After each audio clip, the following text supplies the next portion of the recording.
If I didn't escape, I wouldn't survive. Before the world knew your name, who was Terry Crews trying to prove himself to, and why? I had to revamp who I was from the ground up. He's been an NFL athlete, a Hollywood icon, and a global brand. The problem with fake it till you make it is that when you make it, you're still fake. You have to create a superhero that you live inside. And the problem with that, How has your idea of power changed? you don't know the real you. In the Terry Crews giant building, I want this, or in the lobby. You've pivoted more than most people have pivoted in a lifetime. People were talking about the city, and I was like, yeah, it can't be that good. I'm inspired by the attempt to change a skyline. You know, like, wow. And they're doing it. And they're doing it. Everyone kind of is trying to figure out what's next, but they're using old designs. What was it that made you come out and decide that I was going to transform? And let me tell you, I had to get rid of a lot of people. You are a designer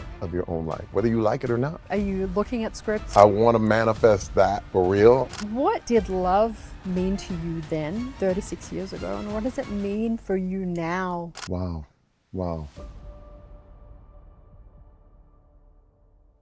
He's been an NFL athlete, a Hollywood icon, and a global brand. But Terry Crews isn't just known for his presence, he's redefining what power really means.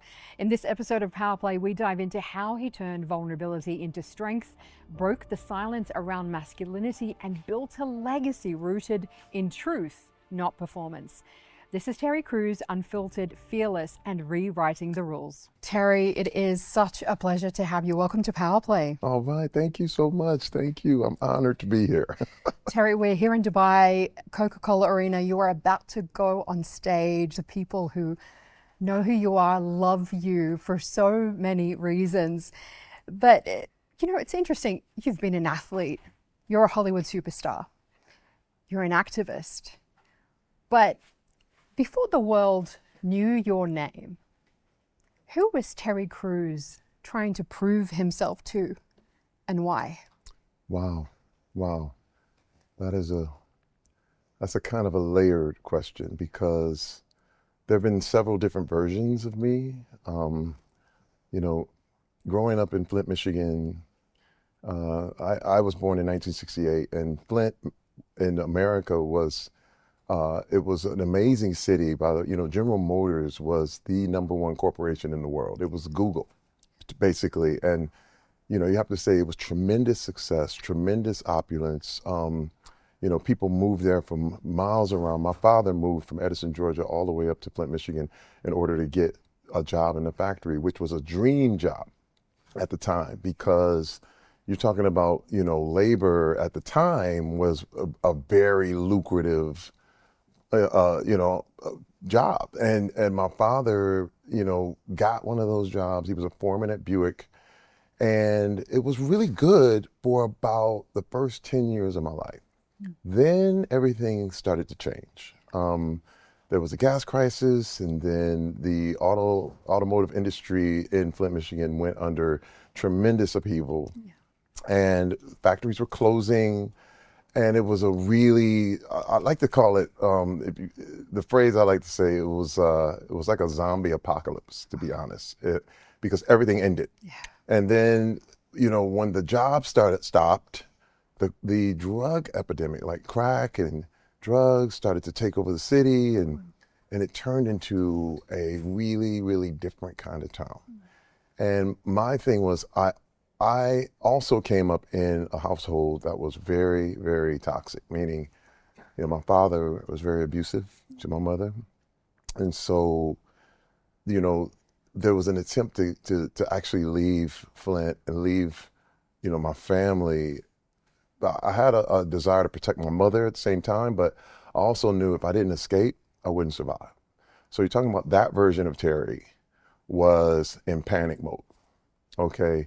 So it was about survival. And one thing that I knew would help me was, being strong and being physically able to stand up to gangs and drug dealers. And also, if you were an athlete, you got respect. Mm. So, the gang members and the drug dealers would tend to leave you alone if they felt you had some sort of athletic ability. So I knew that that was the way I was going to make my way out of Flint, Michigan. But at the same time, I was an artist, painting, drawing, illustrating. It was my life. Like, you have to understand, it was, my mother was very religious, so I wasn't allowed to go to movies or dance or listen to secular music. So I spent a lot of time in my own head and in my imagination. And so I would draw all the time.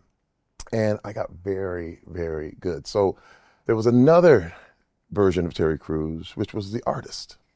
And they were at odds. There was times I would go to the art class, I would go to my art class, and they would say, hey man, you gotta give up the football stuff because you might break your hands or whatever. And then I would go into the locker room and they would say, hey man, you gotta give up that art stuff. It's gonna make you soft on the field. And I said, I'm not giving up either one. So I decided I was going to be this athlete slash artist. It was to the point where I got a scholarship. I actually walked on to my university. I had an art scholarship before I had a football scholarship. And the football team asked me to give up my art. I had an art major, and they asked me to give it up because it's easier to get a business degree. And I wouldn't. I was like, I'm an artist. There's no way, there's no reason for me to give this up, because there were big labs and I had to do all this artwork and all this stuff, but they thought it would get in the way of football. So that was that version of Terry. Then when I got married the day before my 21st birthday. So I was 20 years old. That's and young. I found the love of my life. Her name was Rebecca. And then there was the husband. And she already had a child when I met her. So I met her when she was, my child was, 6 months old, my stepdaughter. And then we got married when she was 2. And so there I was a husband and a father. And I had tremendous responsibility at a young age, and I had to take all that with me. So like I said, there's all these versions of me that, but I have to say though, until about 15 years ago, I had to revamp who I was from the ground up, because all these things I learned in panic mode did not help me in my real life. It's like, in the NFL and in football and in, even in entertainment, road rage works. Meaning you kind of shout and kick and punch your way through things. But in real life, in your family and in your relationships, it disintegrates them. So that version of me had to be reborn and had to start again. And I have to say, it got to the point where my marriage was over 20 years in. But we decided to remake it, redo it. I hadn't gone to therapy or hadn't seen different things. There were things that opened up to me that I hadn't really let into my life at one time or another. And slowly but surely, I changed. It took a long time, and I started to see myself. And I think the biggest thing for me was really being honest with myself in a pure, true way. Started asking myself the hard questions. You have said that success is the softest place to hide, the easiest place to hide. Easy, the warmest. The warmest place to hide. What were you hiding from? And what was it that made you come out and decide that I was going to transform myself? You have to understand, when you're talking about being a man, it's not easy. Look, it's not easy being a woman, but when you're talking about manhood, it comes with a lot of expectations. Yes. A lot of things that people have put on you, and expectations that you have to do this, you have to, be successful, you have to lead, you have to do it. And so what happens is you create an image. You create an image that wins.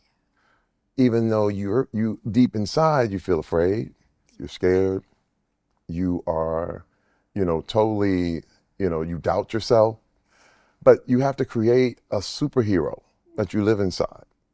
And the problem with that is that, the problem with fake it till you make it is that when you make it, you're still fake. Mm.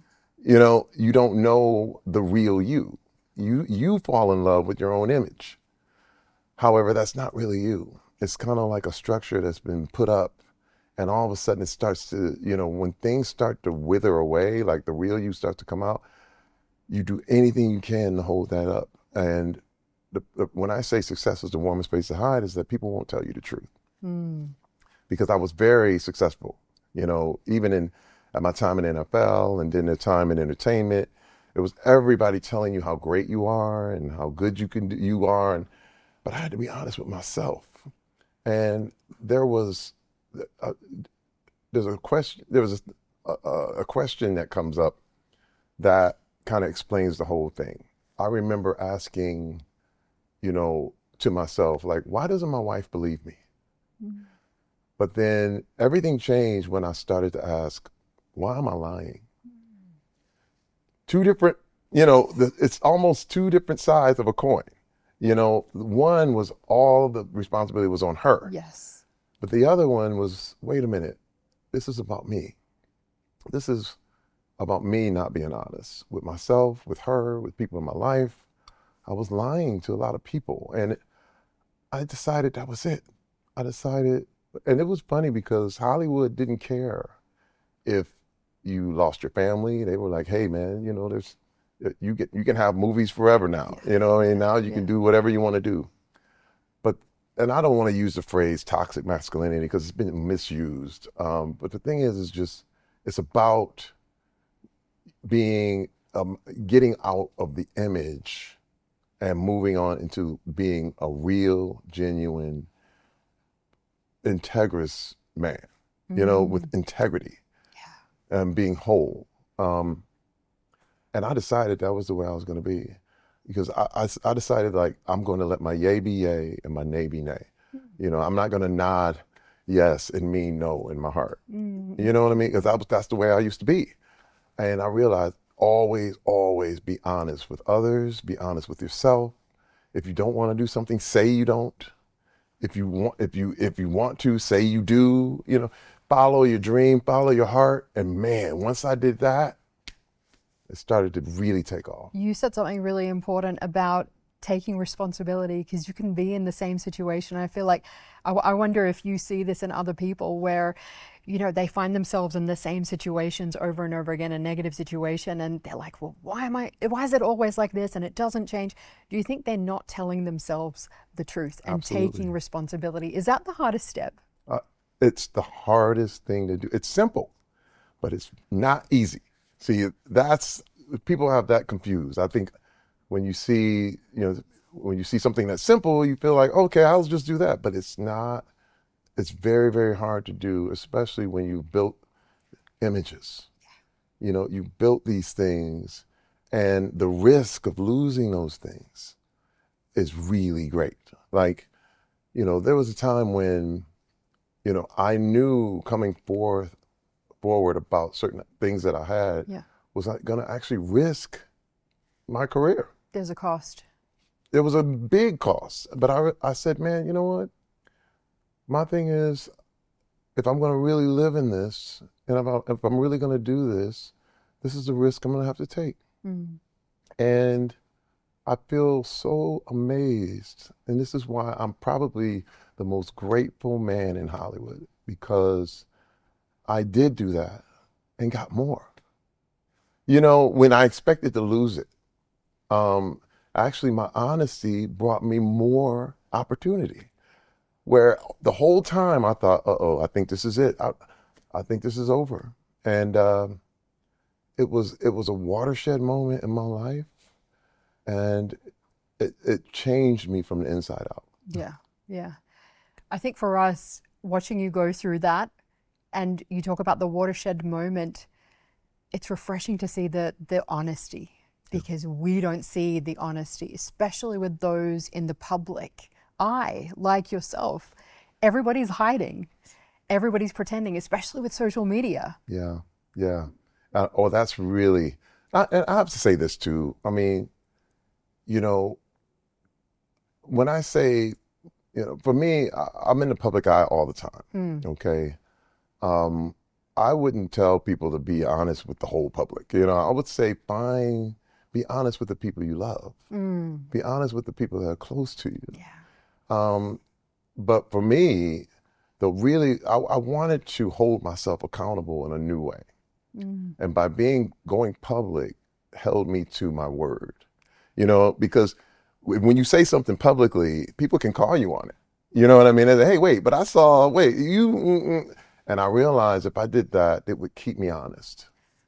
We see the muscles, we see the strength, and you've talked about this. This is something that you cultivated from a young age. You went to the gym, you wanted to be built because it was a protection for you, and you wanted to feel like you were powerful.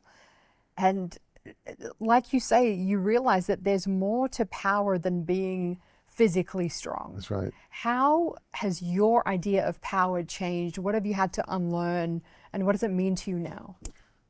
I used to think telling everybody what to do made you the boss. But the truth is, you doing everything you told yourself to do makes you the boss. That's power. When you can literally make plans for yourself and discipline yourself, self-discipline, and stick to it on yourself. And this is my log line. This is something that I want, in the Terry Crews giant building. I want this, or in the lobby. It's the best thing you can do for the whole world is to make the most of yourself. And the thing is, we tend to think making the most of other things, of the people, making the most of society, making the most of our political framework or whatever. But if you make the most of yourself, that's the best thing you can do. All of a sudden, your world just grows and gets better. Yeah. Oh, in the most incredible way. And we've watched you become and grow and do so many different things. Everything, from sport, from comedy, and so much more as well. You've pivoted more than most people have pivoted, and changed what they're doing in a lifetime. How do you do that? How do you do that successfully? Because I think people, often we find ourselves in a place where actually we would love to do something else. Our heart is really somewhere else. And I love that somehow you had the courage to own your artistry and your sports prowess, at the same time. That is really difficult to do because they're really competing against each other. So how do you do that? What's your advice for people who have that in them, who have that multifaceted idea of who they are, that complete picture, but it's not being accepted in different places? Physicist Richard Feynman, who I love, he said that you can't use old designs in new circumstances. When I talked about my whole life and how it was changing, the problem was the circumstances kept changing. But I was trying to apply old designs. And when you're talking about changing or taking on new things, you have to revamp. You have to start a new design. Hollywood's changing. The world is changing. Everyone kind of is trying to figure out what's next. Yes. But they're using old designs. And for me, I had to examine, wait a minute, what's a new design that's going to work? What's a new design that's going to work for this new circumstance? So as things keep changing, it immediately forces you to think of new designs for your life. You're an artist of your own life. You are a designer of your own life, whether you like it or not. And for me, this is one reason, and I have to take it back to what I'm doing here tonight, and why I'm such a fan of the Binghatti family and what they've been doing, because design is the essence of who they are. And they're about these new circumstances. And I'm inspired by that. Like I'm inspired by the attempt to change a skyline. You know, like wow. And they're doing it. And they're doing it. And what I see how this parallels in my life. And this is the thing, design is scalable. Design can be from a spoon all the way up to a city. It's all how you think of it. It's not like, and this is another thing I wanted to say. It's not just about how things look. It's about how it works. What works in your life? And I had to tell you, I had to do a really thorough inventory of what was working in my life and what wasn't. And let me tell you, I had to get rid of a lot of people. There were a lot of sycophants. There were a lot of people. There were family members. I said, they're going to hold me back. If you look at me, I don't have an entourage. I said, there's no way I'm going to be pulled back, because it's literally like you're trying to swim, but you're trying to drag 10 people along, and you're going to drown. I've seen it happen in so many in the world of the athlete world, and I've seen it happen in entertainment. And I'm like, there's no way I can let this take me out. And so these new designs, this new way of living, it gets lonely sometimes, but then you find people who are what I would say your kinship. And that's what brings me here to Dubai. I found people who thought like I did. And when I look at Mohammed Binghatti and I look at the Binghatti family, we literally aligned in almost every way. And I said, whatever you guys are doing, I have to be a part of. I did. I was like, you tell me where you are and I'll meet you there, because I have to have this in my life. This is part of the design of my life. I wrote this down, and everything you're doing lines up. And I said, and it's funny because when you start writing down your goals, you start to recognize the things in your life that you need. But if you didn't write it down, you wouldn't recognize it when it came. You know, it would just go right by you. Manifestation. Exactly. Yeah. Exactly. And you do that. You have like your vision boards, and you do. Let me every day between probably 10:30 and 11:30, I get a little espresso, and I sit down and I write my top 10 goals. Every day. Every day. And sometimes it changes, but what's so amazing about it is that I can go back 20 years and I've hit each and every one of those goals on the 20-year list, on the 15-year list, on the 10-year list, on the 5-year list. And so what I had to do is start really pushing it even more. What's on your list now? Oh my goodness. First of all, when I look at Dubai, I have to bring it back to this. It was a whole new world for me. Because people were talking about the city, and I was like, yeah, it can't be that good. I have to say, I was like, this can't be. Everyone would talk about how wonderful it is, and there was no way. And then I came, and I went, oh my God. When was the first time you came? Well, last January. And I've been You're back. kidding. Yes. I feel like you've been here like forever. Because I keep coming back. And what's so amazing is that once I came and I saw all the wonderful things that the Binghattis were doing and other people were doing, imagine if Manhattan was only half built. Would you invest? I think you would. You would go, oh my God, look, it's only halfway here, you know what I mean? And this is what I see. I'm like, this is the new metropolis. This is the forward thinking, the whole thing. And I said, I have to be a part of this. And that's on my list. Like, that's on my new list. Mohammed Binghatti is, I've had the honor of interviewing him, incredible human being, incredible visionary. And, you know, I've been in Dubai this year, it's 14 years for us that I've been in Dubai. We've lived in Dubai. My girls grew up here. Wow. It is a city unlike any other, for sure, 100%. And it's like a city that feels like it's of infinite possibility, right?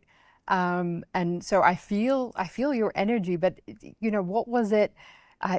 Because you're somebody who has so much soul, and you're coming in and you're feeling it. It's not just, we see incredible buildings being built. There's a lot more to it, isn't there? Yes, yes, What are you yes. feeling? Um, well, I also see one thing about this society that I notice is that you have the right to respect everyone. Mm, And I've been all around the world, and in different places, you have the right to disrespect everyone. mm, And what I love is the respect that is shown to other people, the ability to come and make your own way.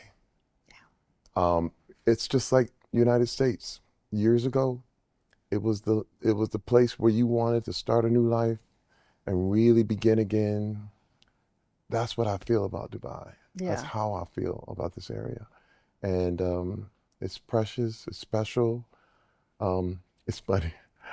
I have to go back to the coming to America analogy that I always put. I'm like, when people ask me to describe it, I say it's Zamunda from Coming to America. Like that spotless Yeah. city. It's That's like, incredible. what? Yeah. It's incredible. You know what I mean? And when you go back, you see the difference. Like the problem is if you're here for a little while and then you leave and you go, wait a minute, oh, it's not, A hundred oh, I want to percent. go back. I want to go Exactly. back. And that's why I'm back You get all the used to time. it, and then you're like, then you measure everything up to this standard, it just doesn't measure I'm up. spoiled. We need to talk a little bit about your incredible career. So many people know you from your comedy, and what you've done there. It's absolutely incredible. Talk to us about some of the most memorable moments. Obviously, White Chicks we love. Are we seeing a White Chicks too? Listen, first of all, that's one of my on my list. Uh, I want to manifest that for real. Again, I'm not the producer. It's up to the Wayans, and I love those guys. Marlon and Sean, you're Yeah, listening. Let's do it. I Let's know. do Let's it. do Let's it. do Let's it. do it. So, I'm ready. I'm ready Yeah. whenever they are. Oh my God. But see, that's another thing too. I love comedy. I love comedy. A lot of people feel like, oh man, you got to move into drama and you have to do it. I said, no, I don't. Actually, I like being funny. Do you feel like it's underrated? Is comedy I underrated? feel like it's underrated. Because everybody says it's harder than drama. Oh, listen.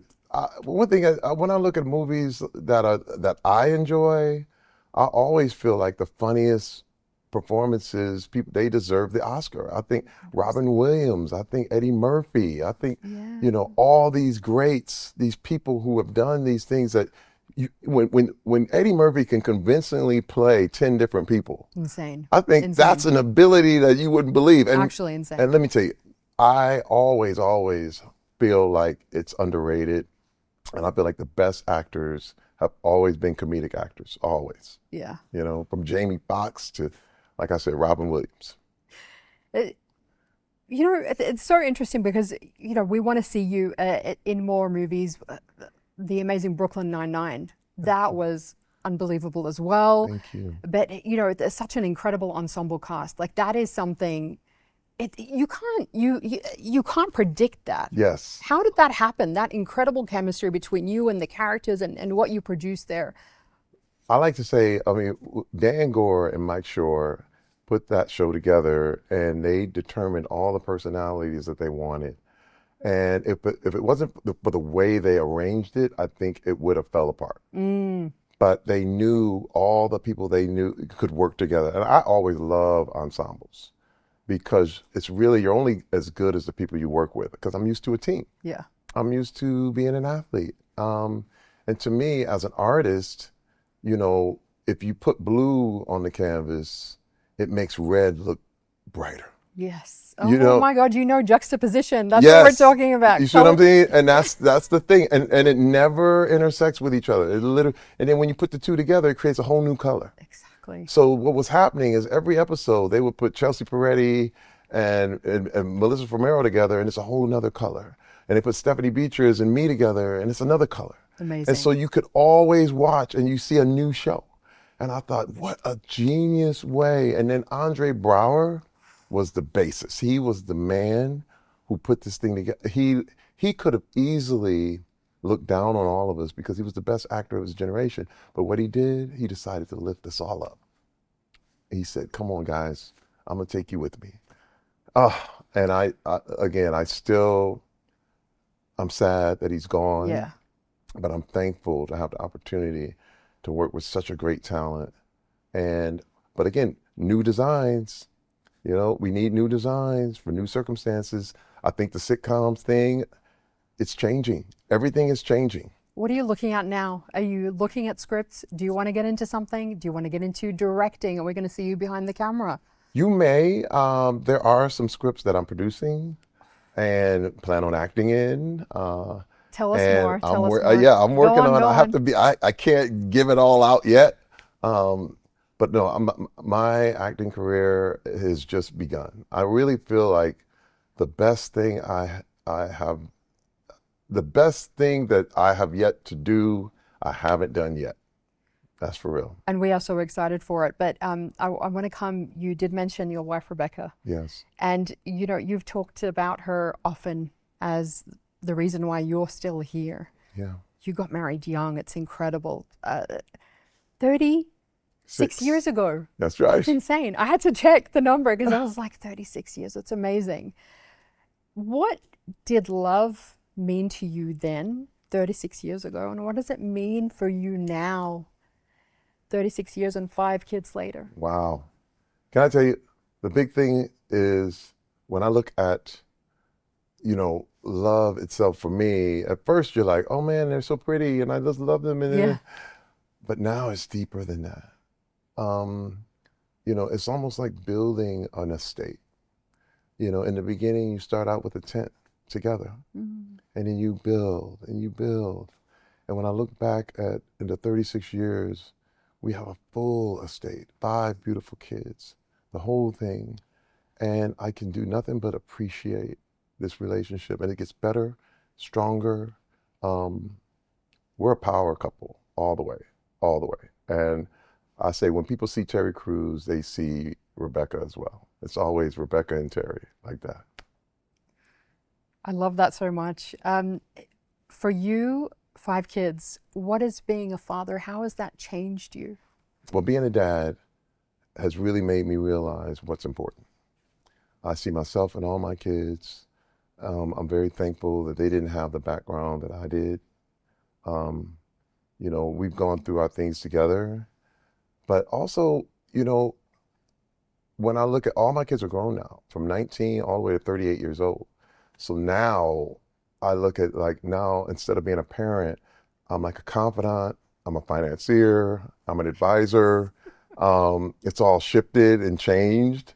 And I'm thankful, I'm proud of each and every one of my kids. Yeah. They're so good. And I learn from them now.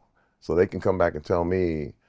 And when you're talking about honesty, I need it from them. Yeah. You know what I Oh, mean? that's well what kids my are wife. made for. Exactly. To give you the things that nobody else is going to tell you. Yes, yes. It's incredible. It truly is. So before we end off, Terry, I just want to ask you a final question. You're somebody who's really redefined the idea of power. So for you, what is your power play? My power play is, like I said before, the ability to improve yourself just a little bit every day, just a little bit. Not giant, not monumental. It's like you go to sleep and you ask yourself, did you improve? Did you improve just a little bit? And if I can say that, I have power. What's the thing you're working on right now for you? Wow. You know, I have been big on it, literally having the integrity to just always be honest. Like it's a temptation where you go, well, maybe it's easier to not say anything, whatever. No, for me, it's like there's a way to put it without insulting people, but also just let people know how you feel.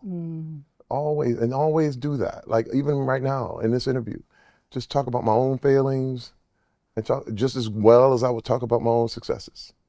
And that's what I always have to continue to do to keep myself honest.